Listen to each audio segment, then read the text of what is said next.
بسم اللہ الرحمن الرحیم۔ شروع کرتی ہوں اللہ کے پاک نام سے جو بڑا مہربان اور نہایت رحم کرنے والا ہے۔ السلام علیکم، کیسے ہیں آپ سب؟ امید کرتی ہوں آپ سب ٹھیک ہوں گے۔ آج میں آپ لوگوں کے لیے ایک نیا وظیفہ لے کے آئی ہوں، بہت خاص وظیفہ ہے۔ آج کا وظیفہ اس لیے ہے کہ آپ لوگ اگر دل کی مراد پوری کرنا چاہتے ہیں، اگر آپ لوگ کوئی مراد پوری کرنا چاہتے ہیں، اگر آپ لوگ کوئی دل کی مراد ہے وہ پوری کرنا چاہتے ہیں تو آج کا وظیفہ اس لیے ہے۔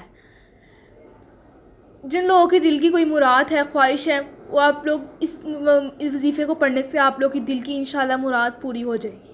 وظیفہ کیا ہے یہ میں بتا دیتی ہوں آپ لوگوں کو۔ وظیفہ آپ لوگوں نے شروع کرنا ہے تو ریگولر شروع کرنا ہے، اور کوئی ناغہ نہیں، وظیفے میں کوئی ناغہ نہیں کرنا آپ لوگوں نے، ٹھیک ہے؟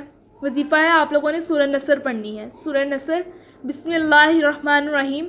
اذا جاء نصر اللہ والفتح ورأيت الناس يدخلون في دين الله افواجا فسبح بحمد ربک واستغفروا انہ کان توابا۔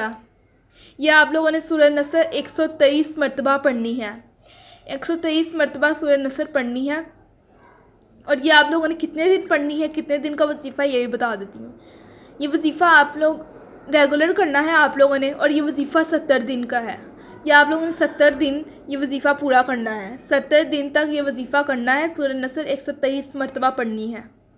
123 دفعہ سورہ نصر پڑھنی ہے، اور جب آپ سورہ نصر 123 مرتبہ پڑھ لیں گے تو آپ لوگوں نے بہت ہی دل سے دعا کرنی ہے۔ دل سے دعا کرنی ہے، انشاءاللہ آپ لوگوں کی جو بھی مراد ہوگی وہ ضرور پوری ہوگی۔ اس وظیفے سے بہت سے لوگوں کو فائدہ ہوا ہے، آپ لوگ بھی یہ وظیفہ کر کے دیکھیں، بہت فائدہ ہوگا۔ اور وظیفے کے دوران آپ وظیفہ شروع کرنے سے پہلے بہت ہی دھیان سے وظیفہ شروع کرنا ہے، دل سے، ٹھیک ہے؟ اگر آپ لوگ کو میری ویڈیوز پسند آتی ہیں تو میرے چینل کو سبسکرائب کر دیں اور میری ویڈیوز کو لائک کر دیں۔ اللہ حافظ۔